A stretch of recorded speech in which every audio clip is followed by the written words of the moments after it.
Hello. Nauna pating ang ito, filament sa printer.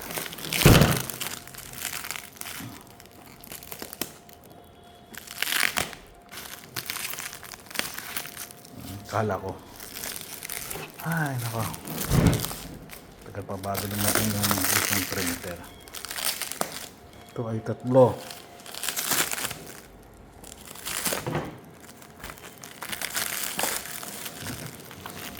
Bigyan muna ako ng medyo mumurahin. Ito saan.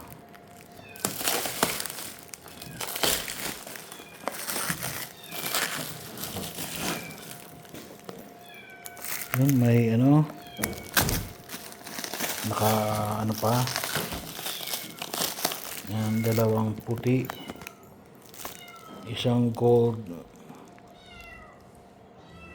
isang marble white at isang white at isang gold, pero parang yellow ata yan. So titingnan natin. Ito po ay kasama ko sa aking bagong vlog, pangalan ng bagong vlog ay Father Jesse 3D lang ata printing, 3D lang ata, Father Jesse 3D. Okay, good.